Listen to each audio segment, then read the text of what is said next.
चलिए आइए, आज हम फिर आप लोगों को जो बातचीत निबंध बालकृष्ण भट्ट द्वारा लिखा गया है उसका मैं सारांश के रूप में वर्णन करूंगा। बस आप 20 से 25 मिनट तक बने रहिए।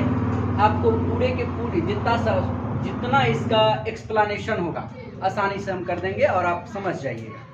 चलिए, आपको हेडिंग देख के ही पता चल गया होगा कि आज हम क्या बताने वाले हैं। मूलतः सबसे पहले मैं बता दूं कि यह कोई कहानी नहीं है, उपन्यास नहीं है, यह एक निबंध है। क्योंकि फर्स्ट क्वेश्चन यहीं से शुरुआत होती है। पहला जो आपको क्वेश्चन पूछा जाएगा, यही पूछा जाएगा कि बातचीत क्या है, कौन सी विद्या है।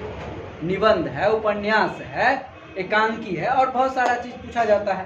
तो उसमें हमको मानना क्या है, एक निबंध है।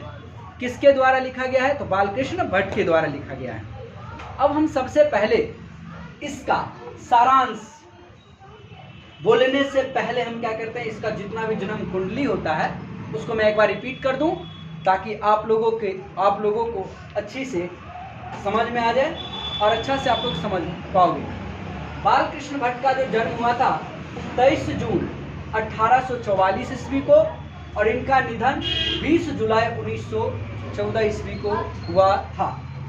इनका माता जी का नाम था प्रभावती देवी और इनके पिता का नाम था वेणी प्रसाद भट्ट। अब जाति लगवे न करेगा, इनका बापे भट्ट था तो यो भट्ट हुआ। आगे अब निवास स्थान की बात करते हैं। जिस प्रकार अपने लोग का भी निवास होता है कि हम एक विशेष जगह पर अस्थायी रूप से रहते हैं, वो होता है निवास स्थान। इनका निवास स्थान है इलाहाबाद, जिसका वर्तमान समय में नाम परिवर्तन करके रख दिया गया है प्रयागराज। यह जो है वह उत्तर प्रदेश में स्थापित है और उत्तर प्रदेश का ही एक क्या है, ये प्रयागराज मतलब जगह है प्रयागराज। कभी घूमने जाओ पता चल जाएगा, देख भी लोगे। और बालकृष्ण भट्ट जो है यह भारतेंदु युग के प्रमुख विद्वान थे। ये भी ऑब्जेक्टिव के लिए महत्वपूर्ण है। कभी कभी पूछ देते हैं कि बालकृष्ण भट्ट जो है वो किस युग का कवि है या विद्वान है, तो भारतेंदु युग के कवि है।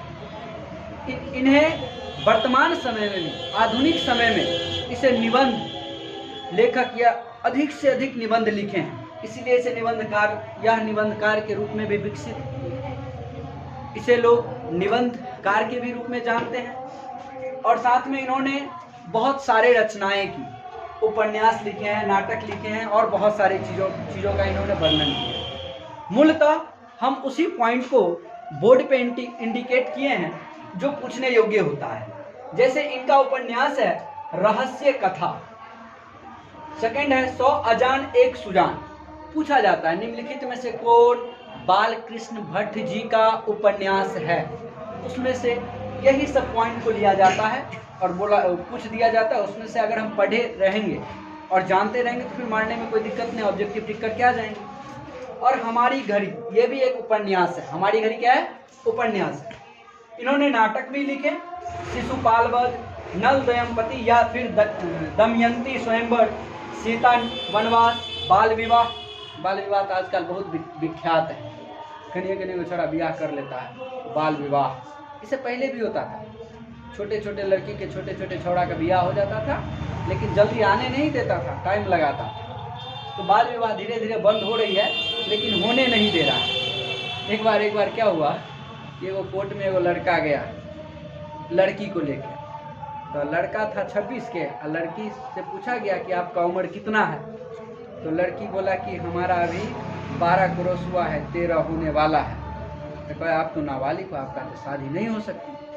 तो हम इसीलिए तो भाग क्या है करने के लिए, वो सब नहीं होने दे रहा था, समझ में आ रहा, जबरदस्ती वो करना चाह रहा था, फिर भी उसे नहीं होने दिया, क्योंकि एक नियम होता है। अब कम उम्र में करोगे तो फिर आगे जाके दिक्कत होगा, लड़का मर जाएगा तो फिर कहाँ रहोगे। इसलिए सेम एज में शादी करो ताकि जिंदा रहो, नहीं कुछ तो बुढ़वा बुढ़िया जिंदगी भर टहलते रहता है क्या। तो बाल विवाह इसलिए लिखा गया कि लोग सोचे, देखे उस नाटक को और सीखे कि हमें क्यों नहीं करना चाहिए। उसके बाद इनका एक 1000 के आसपास या 1000 के लगभग इनके निबंध हैं। और भट्ट जी का एक बुक भी है जिसका नाम है निबंधमाला, नाम से यह प्रकाशित किया गया है, जो 2 खंडों में। कितने खंडों में है? 2 खंडों। चलिए, यह इनका जन्म कुंडली था और जन्म कुंडली पढ़ना बहुत उचित माना जाता है। अब हम चलते हैं इसके मुख्य बातचीत पे। आप लोग जानते होंगे आजकल दुनिया में सबसे विख्यात है तो बातचीत ही है। बातचीत में भी 2 पॉइंट आती है। पहला होता है एक जिसे हम स्पीच बोलते हैं और एक होता है नॉर्मल बातचीत।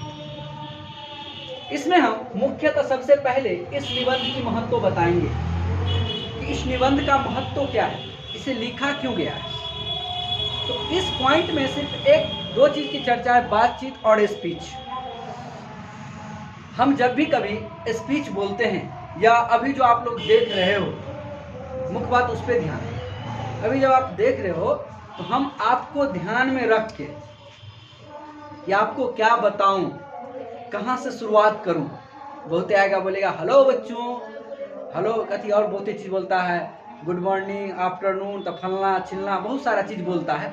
ये शुरुआत करते हैं। स्पीच का अर्थ ही होता है कि आप दर्शक लोग के ध्यान में रख करके और फिर आपको क्या बोलना चाहिए ताकि उसको पसंद आए, और पसंद आए तो आपके उस स्पीच के बोलने के उपरांत आप पे ताली बरसाई जाती है, ताली से स्वागत किया जाता है। कब? जब आप उसको याद में रखते हैं तब। लेकिन बातचीत का कोई रूल नहीं होता है। अम्मा माहिल बैठ के खिस्सा करते रहती है, उसमें कहता है सबसे 2 बुढ़िया बैठ के कहती है गुड मॉर्निंग, कि करती है बुढ़िया? नहीं करती है। कहती है आपकी बहुत ज़रूरत है दुनिया के लिए? नहीं कहती है। कहीं से शुरुआत कर दिया। तो बातचीत के लिए कोई ढंग नहीं होता है, कोई तौर तरीका नहीं होता। लेकिन स्पीच के लिए वक्ता को ध्यान में रखा जाता है कि दर्शक को क्या चाहिए, हम आपको क्या पढ़ाएं कि आप उससे आकर्षित हो जाए। ये चीज़ को ध्यान में रखी जाती है। इसीलिए इस बातचीत निबंध को लिखा गया है। चलिए, उसके बाद हम बोलेंगे इस बातचीत में सबसे पहली मुद्दा बात करते हैं कुछ अपना ज्ञान का। हर एक चीज में कुछ अपना ज्ञान भी रेल देना चाहिए। अब देखिए, बातचीत कब करते हैं? जब हमारे पास वाक शक्ति होता है तब करते हैं। अगर वाक शक्ति ना रहे तो बात कर पाओगे? नहीं कर पाओगे।